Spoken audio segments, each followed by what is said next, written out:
आयुक्त आहेत तुम्ही त्यांना भेट घेतली आणि त्यानंतर महानगरपालिका आयुक्तांची भेट घेतात.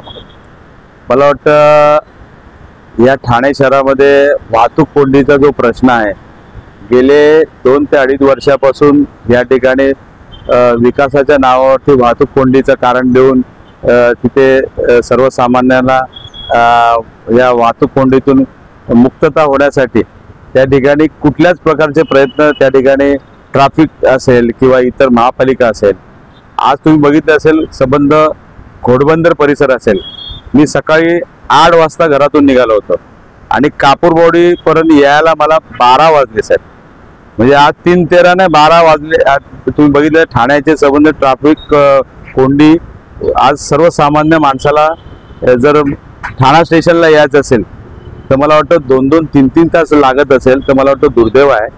या सरकारला किंवा या प्रशासनाला बिलकुल ठाण्याच्या समस्या सोडवण्यासाठी बिलकुल वेळ नाही. फक्त या नगरसेवकाला फोड, त्या नगरसेवकाला फोड, याला फोड, त्याला फोड, हे एवढेच सर्व कामं त्यांची चालू आहेत.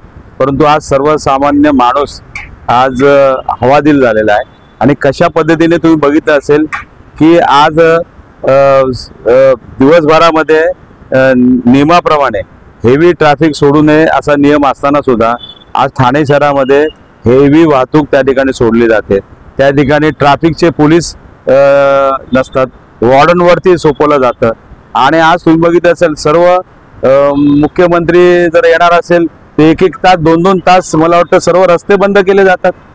अरे कशासाठी हे काय करता तुम्ही? आज तुम्ही बघितलं असेल जवळजवळ या संबंध ठाणे पोलीस यंत्रणामधले जवळजवळ 60% पोलीस तर मला वाटतं मुख्यमंत्र्यांच्या ताफ्यामध्ये असतात. सर्वसामान्य तिथे ह्याला ट्रॅफिकला पोलीसच त्या ठिकाणी नाहीत. आज तुम्ही बघितलं तर कित्येक दिवस आपल्याला ट्रॅफिकसाठी अधिकारी आता मला वाटतं चांगले अधिकारी त्या ठिकाणी आलेले आहेत, त्यांनी चार्ज घेतलेला. आज आम्ही पोलीस कमिशनरना मला वाटतं मी जवळजवळ 20 ते 22 फोन सकाळपासून केलेले आहेत. म्हणजे 1-1 तास एका जागेवरनं न हलता त्या ठिकाणी ट्रॅफिक त्या ठिकाणी ठप्प झाली होती. आणि अशा परिस्थितीमध्ये जर असं हे झालं तर मला वाटतं आम्हाला त्या महापालिका आयुक्त असेल किंवा आपलं पोलीस आयुक्त असेल यांच्या दालनामध्ये बसण्याशिवाय दुसरा कुठलाही रस्ता नाही.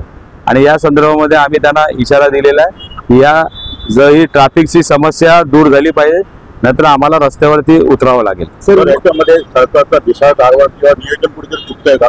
सरकारला वेळ नाही ना. सरकार मी मगाशी सांगितलं तुम्हाला, सरकारला फक्त हा लोकप्रतिनिधी फोड, ही पार्टी फोड, ती पार्टी फोड एवढंच चालू आहे. बाकी काही घेणं देणं नाही त्यांना नाहीये.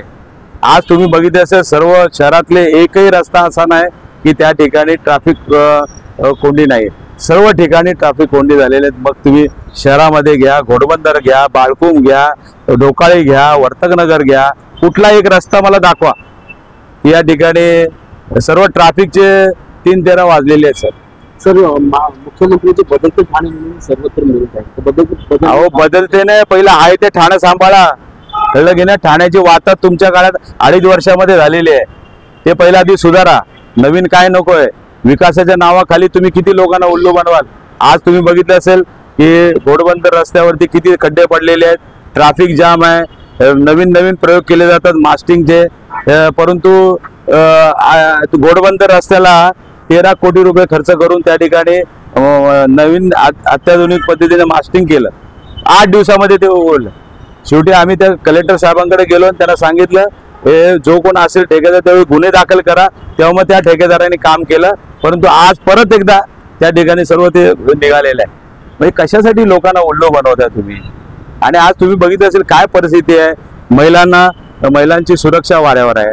त्या ठिकाणी लहान मुलींवरती अत्याचार होत आहेत. तुम्ही काय करता काय तिथे बसून?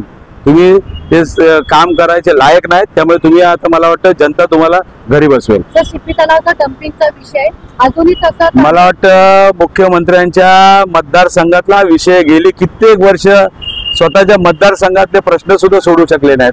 त्या ठिकाणी डम्पिंग ग्राउंड त्या ठिकाणी झालेले आहेत. लोक त्या ठिकाणचे हवादिल झालेले आहेत. कित्येक वेळेला आंदोलन झालेले आहेत. लोक रस्त्यावर उतरून आंदोलन दरवेळेला आश्वासन दिलं जात आहे. आज आम्ही आयुक्तांना भेटलो होतो. आयुक्त म्हणाले की या संदर्भामध्ये आम्ही ऍक्शन घेतो आणि सर्व ती जे काही डम्पिंग जे 30% त्या ठिकाणी कचरा आहे तो आम्ही काढून घेतो असं आश्वासन आम्हाला आयुक्तांनी दिलं आणि आम्हाला विश्वास आहे ते काम होईल. तर मुंबई असते किंवा नवी मुंबई या ठिकाणी अंत्यविधीकरिता मोफत कापडे आणि पेट्रोल दिले जाते, मात्र ठाणे महानगरपालिकेकडे अंत्यविधीकरिता स्मशानभूमीमध्ये 2,500 ते 15,000 रुपये घेतले जातात. त्यावर काय? अहो मी सांगितलं ना, जिवंतपणी माणसाला हालाल करून सोडतायत आणि मेल्यानंतर सुद्धा तीच हाल अपेष्टा सहन करावे लागतात. आज तुम्ही बघितलं एवढ्या महानगरपालिका 2-2 वर्षाची बिलं त्या ठेकेदारांची दिलेली नाहीत. या ठिकाणी टॅक्स रूपाने पैसे गोळा करतात, परंतु ज्या सुविधा द्यायला पाहिजे ते दिलेल्या आहे. मोठमोठ्या घोषणा करायच्या, हे करायचं, हे कशासाठी करता तुम्ही? आज सर्वसामान्याच्या टॅक्सच्या रूपाने येतात, त्याला सुविधा देण्याचं काम करायला पाहिजे, परंतु तुम्ही सुविधा देताय का? जनतेला तुम्ही उल्लू बनवायचं काम चालू आहे.